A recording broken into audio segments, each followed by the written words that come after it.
Юу яцхан үзэгчтэй энэ бол Big G New Suck in the House. За ингээд баг 20 жил шахуу хипхопыг эрчимтэй хийж яваа. Огт зогсохгүй байгаа Big G-ийн талаар өнөөдөр мэдээллийг оруулах гэж байна. За тэгээд үнэхээр нэр төрийн хэрэг байна. Би бас энэ бичлэгээ бас ингээд G-ийн хувийн талаас те яг хүүхэд ахуйнаас ч юм эсвэл залуунаас яаж өнгөрсөн бэ? Энэ тухай би ярих болно. Юу нэ яг ямар бэрхшээл тулгаж ирсэн те. Яг хаанаас хэн болчихв? Энэ тухай ярина да. За тэг хүүхэд нас гэх юм бол ингээд толгойтод бол эхэлсэн. Толгойтоос нэгдүгээр хороол руу явдаг ля затуусны арын судлаас үргэлжлүүлэх юм бол одоо бүр микроны нугаснаас гэдэл. Тэгээд толгойтод амьдардаг байсан нэгдүгээр хороолдоо сургуульд сурдаг байсан. Ирээдүйн зохицолборт сурдаг байсан. Ер нь Улаанбаатарын баруун хэсгээр ерөөдөө төвлөрч амьдардаг байсан. Өсвөр нас бол өчнөө сургуульд амьдсан. 1-р анги Уянгаа аймгийн цэргийн сургууль, 3-р анги 53-р сургууль, 4-р анги 44-р сургууль, 5-р анги Монгол сургууль, 6-р анги 1-р хороол руу одоо 80 руу орж эхэлж байгаа. За тэгээд 78 36, 910 81 гэд төгссөн байдаг. Энэ бол G нэгтэй сахилгуудаа ингээд ерөнхийдөө сургууль солиод бол яваад байгаагүй. Энэ бол тийм маш их одоо шилжит хөдөлгөөнд амьдардаг байсантай холбоотой зүйл гэр бүл нь. Анхны доо бүр багадаа хийжсэн. Ерөнхийдөө G бол тэрийг өөрөө ч сандгүй бий байтугай. За тэгээд ерөнхийдөө анх нэг дөрөвтэй юм хийж чадахгүйсэн. Тэгээд ерөнхийдөө яг нэг хичмтэй яг бүр нэг сайн актив гэвэл 2005 оноос ерөнхийдөө хийж гисэн байдаг. За тэгээд Big G ерөнхийдөө бол айлын 2 дахь хүүхэд 1999 оноос хойш одоо хипхоп хурлыг хийж байгаа. Анх одоо 4 настайдаа уншиж сурсан байдаг.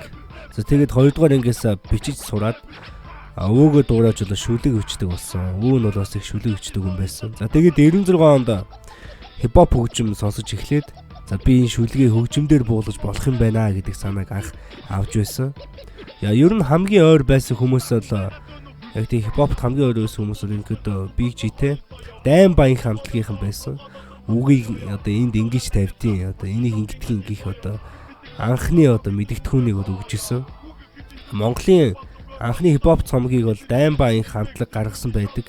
Өдөр тутам гэдэг цомог байсан. За тухайн үед тэр цомог худалдаанд гараагүй байсан. За тайзан дээр гарч ирээд рэп хийгээд хамгийн гоё рэп хийсэн нэг хүнд анхныхаа CD-г өгье гээд тэр үед бол G-г 8 дахь анги байсан G. За тэгээд G тайзан дээр гараад тэр CD-г өөрийн болгож чадсан байдаг. За тэгээд ерөнхийдөө бол 90 он гараад бол зах зээлийн шуурны үеэр одоо тэр зүйл бол нэлээд олон айлыг бол гэр бүл салд гэдэг зүйлд авчирсан.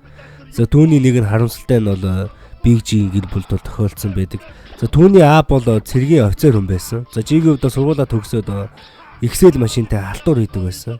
За тэгээд дуулж муулал те клипээ гаргацсан хойно ээж нь бөмбөг дээр ундааны лангуутай байсан. За тэгээд яаж настай ээжээрээ ундаа зөөлгүүлээд одоо өргүүлээд яах вэ гэж одоо гүрүүшгийг нь хийдэг байсан тухайд. За G ингээд таньсан хүмүүс ямар ачаагүй арвэ те ачаагүй банд биш те энэ чи гүрүүшгэл хийдэг байсан байх штэ хүмүүс тэр үед бол олон байсан л да. За тэгээд толгойтын хүү бол 2005 онд цомгийн ажилд орж эхэлсэн. За тэндээс яг Монголын рэпэд дөрвтэй юм хийж эхэлсэн байдаг. Анхныхаа цомгон дээр одоо туршлагагүй ч гэх юм уу мөнгөгүй ч гэх юм уу те их бэрхшээлтэй байсан л да. Бэрхшээл бол маш их байсан. 3 жил ажилласан байдаг. 2005-аас 2008 он хүртэл ажилласан байдаг. За тэгээд л одоо баг багаар туршлагажаад 2010 гэдэл одоо он дарааллуулад шин цомог гаргаж эхэлсэн дээ.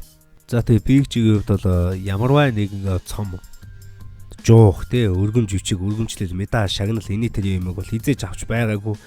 Тийм ч учраас ямар нэгэн аваарц гэдэг зүйлсээс бол татгалцдаг. Тэгээ түүний нүдний доорх шивээс бол уйгурчин бичгээр бичсэн Монгол гэсэн бичиг байгаа. За өөрөө л Чонмын одоо стайлын улаан пен. Тэр хүн сүүл холболтыг одоо шүлгэндээ ашигладаг байсан. За дээрээс нь Монголын анхны хипхоп дуунууд одоо Чонмын үгээр одоо үгэн дээр хипхоп хийж гарч иж байсан. За тэрний нэг нь бол Дайн баянхийн дуунууд байдаг. Өрсдийн амьдралд хөлөлдсөн хөлчүүхэн зүрхний минь толтон дээгүүр. Шувууны сүдэр шиг дайраад өнгөрсөн шунхан улаан залуу нас минь. Амцдан бүхний амтыг мэдэлгүй асгаж явсан залуу нас минь. Өнгөтөн бүхний өнгийг бодолгүй үрж явсан залуу нас минь. Зуны шөнийн нойрыг тоолгүй 103 өчрлийг мөрөөсөж Зураг шиг огтыг тэрэг шиг дайрч цуурдхан мандсан залуу нас минь. Өвлийн эсийн жаврыг тоолгүй өөр хүн явгаад сэтгэл хаяж өрхний үзүр шиг дэрвэж явсан өлчөрхөн тэнэг залуу нас минь. Данч чимэн удсангүй.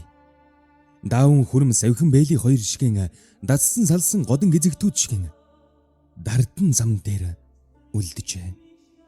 Залуу нас минь.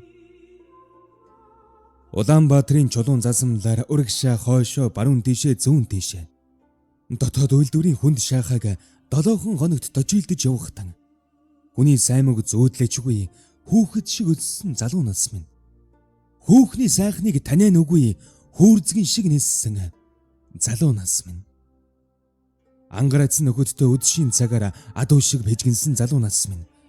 Айлын чийдэн хагжуулуудад авирлаж явсан залуу нас минь. За тэгээд түүний аав бол Өвөрхангай аймгийн тий Өвөрхангай нутгийн хүн, ээж нь харин Булганы хүн. Аав нь насаараа цэргэн хүн байж байгаад фэйсэндээ гарсан. Тэгээд зуурдын амьдралаар зураас шиг татуулгацсан. За тэгээд дээд сургууль гэх юм бол одоогийн соёл урлагийн сургуулийн радио телевиз медиа урлагийн сургууль буюу хуучнаар радио телевизийн сургуулийг бол сэтгүүлч мэргэжлэр төгссөн байдаг. За тэгээд түүний эхнэр 1-р курстэй одоо Бургуужан гэдэг өхнө төрүүлсэн байдаг.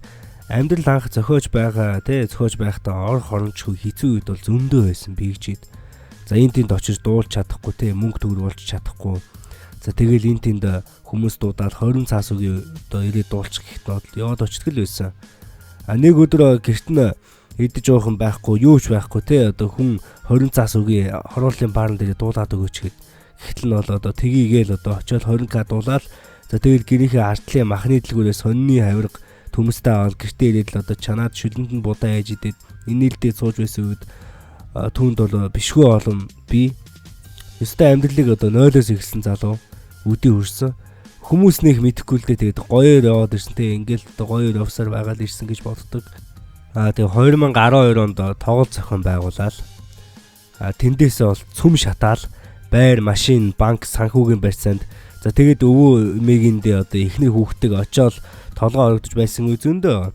2013 онд харин Микроны босс киноныхаа ард гарцсан. За 2013 онд ташаага тулаад одоо ямар ч өргөө болсон байдаг. Наад чи манай шугам тулгаагаар явдаг микро шүү. Буул руу оруулж авахгүй шүү. Шахах шүү. Чамаг яах вэ? Одоо гидсдээ ч дорвслаад уушгич утаагаа түргэнэ чамаг.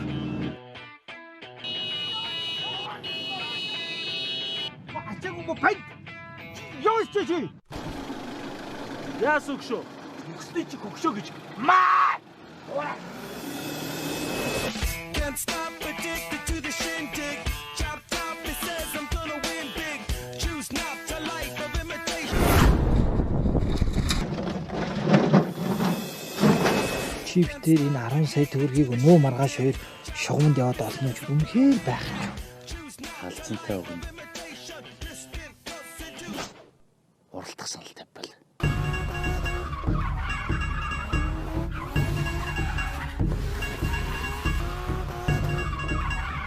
Чамтай санал тавьгаар хэлээ. Хөдөлгөөнд дундас өгөө. Бооцоо 10 сая гэж тийм. За яг тэгээ. Уралтыг. Та хоёр юугаар уралдах гэдэг юм бэ? Микрогоор. За би гэж тэгээд ерөнхийдөө задуугаасаа л ерөнхийдөө олноос тодорцсон авиастай байсан. За тэгээд цэцэн хүртэл нэг дисмисээ гэдэг. Цэцэн бол өөрөө тухайн үед бол яг өндөө сураггүй байсан. Тэгээд өөрөө хүртэл хэлдэг. Би ингээ амжилттай яваад байхаар нь би ингээ дис хийсэн. Нөгөө сонсогч нартай болохын тулд гэж хэлсэн. Миний хувьд бол яг карьераа өсгөх гэж би анх тэгжсэн. Би Очо гэдэг хамгийн анх дууг бүх одоо тэр үед өнгөтэй өвдөлтөд явж байгаа рэпрүүдийг л дийсэлж исэн. Тийм тэгээд тэр үед жиг дийсэлж исэн хашаанд оч махра хоол моол гэл. Тэгэхэд бол наа тоогоогүй. Хариу дийсэгээгүй. Тэгэл хинж дийсэгээгүй. Тэгэл би хэд уран бүтээлээ хийгээл явж байсан дуугаа хийгээл явж байсан. Тэгээд сүүлд нь тоож эхэлдэг байхгүй хүмүүс наа жоо гараад ирсэн. Тэгээд ер нь бол нөгөө Тэ үсгэр гэсэн дуун дээр шагнал магийн давлаа хийж биш хүн биний бүзий шагнал давлаа гэж хэлж ирсэн. Тэгэл яг ингээд салаал явчихж байгаа байхгүй. За энэ би энэ дург болоо, энэ над дург болоо. Тэгээ хамгийн сүүлд Монгол рэпер гэдэг дуун дээр намайг тоосон бохгүй тоогоод бүр нэг бадаг өгсөн надад.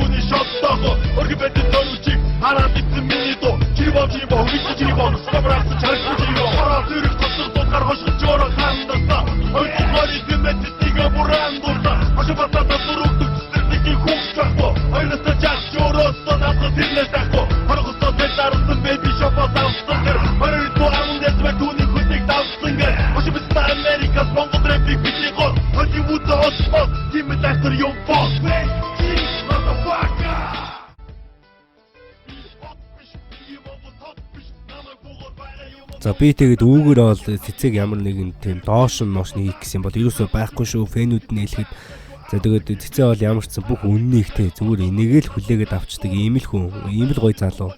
За тэг өнөөдрийн бичлэг ихэд би жийлээ тэгээд ихэд энэ тэнд ийм дуу гаргаад тэрнтэй хамтраад гээд тийм оруулал одоо бүр миний бичлэг бараг нэг цагийн бичлэг болох байх.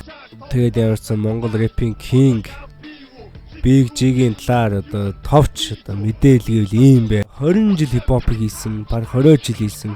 Зөвхөн энэ зүйлд нь бол талархах хэрэгтэй. Зөвхөн энэ зүйлд талархах хэрэгтэй. Тэгээд Big Jig байгааг байсан бол Монголын хипхопын төвшин өнөөдөр ямар төвшөнд байгааг хэн ч хэлж мэдэхгүй. За Click Boom Tidon дэсэ Click Boom Tidon байгуулагдаад Label Tidon байгуулад энтрикс яриа бол оролцуулсангүй оролцуулахгүй байхыг ерөнхийдөө Жигийн ихтэй гэдэг гарч ирж явах үе одоо ямар бэрхшээл тохиолж ирсэн гэдэг түүний амьдрал баганаас ч юмгүй тиймэрхүү мэдээлэл би угаасаа хүндий гэж бодсон. За тэгээ өнөөдрийн дугаар Big J байлаа. Дараагийн дугаарт ямар рэпер оролцуулахаар коммент хийс бичээрэй үзэгчтэй. Баярлалаа.